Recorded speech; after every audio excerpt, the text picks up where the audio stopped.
Мыйзам долбоорунун демилгечиси катары парламенттик угулардын сунуштарын эске алуу менен сунуштарын беришти.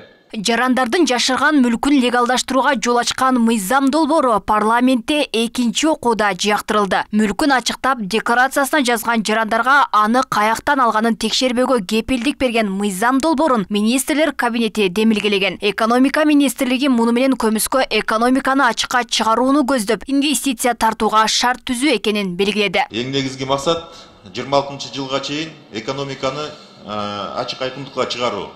Жана ошол биринчиси, экинчиси өзүңүздөр билгендей, жаңы салык кодексинин ичинде азыр жана подготовка всеобщей декларации.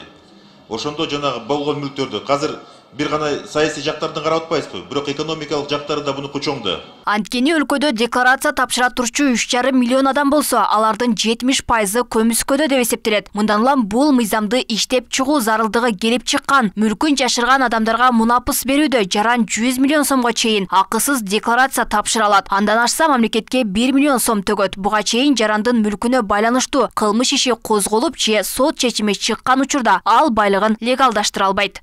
Анткени өзүңүздөр билгендей, мынакей азыр жанагы содада бизде контроль жок.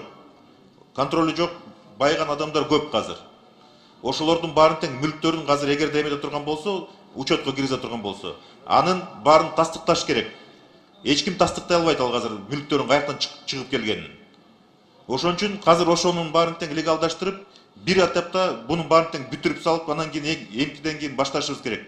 Эгерде азыр жаңы салык кодекс киргенден кийин чоң жаңжал чыгат. Анткени ал кылмыштан баарын тең тастыктоо маселеси чыгат да. Бул жалаң гана мындай саясий иш бир эмеси жок.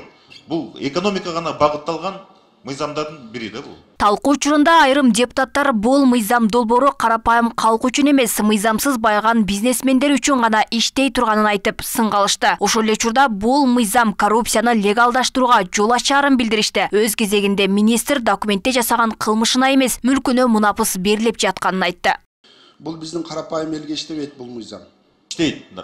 Карапайым элге иштейт бул. Мен угуп турсаңыз, 7 миллион биздин карапайым элге иштебейт. Бир болгон мамлекетти тоноп, урдап, жеп, ичип, байыган бир 500 миңге жакын чиновник иштейт, байларга иштейт. Мына ошолордун байлыгын легалдаштырып, мыйзамдаштыруу берүү боюнча ушул мыйзам түрткү болот. Карапайым элге иштебейт бул. Бунун бир жагы бар, жаман жагы мына ошол уурулардын байлыгын легалдаштырып берүү. Экинчи жагы ошол байлыкты легалдаштырып бергенден кийин ошондо налог чогултабыз деген ойдо киргизип атасыздар сиздер. Туурабы? Мыйзамсыз элдин эсебинен байыгандарга силер мунапыс жарыялаганга алып баратасыздар. А бул эртеби кечпи жоопкерчиликке тартылуу керек. 10 жыл өтө, 15 жыл өтө элдин, мамлекеттин казынасына кол салып байыгандар бүтүндөй жоопкерчиликке тартылышы керек. Муну ол мыйзамга киргизүү, өзгөртүүлөр менен силер аларды толук түрдө боштондукка чыгарып берип атасыздар. Бул жакшы эмес көрүнүш. Эгерде мыйзамды карай турган болсоңуз, кичине туура эмес багытка алып баратасыз. Анткени биз мүлккө гана мунапыс берип атабыз. Эгерде кылмыш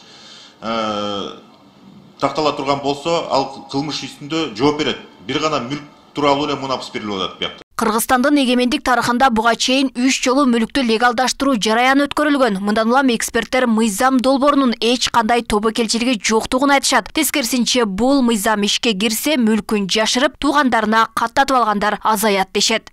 Бирөөнүн мүлкүн эч ким каттаттыргысы келбей калат.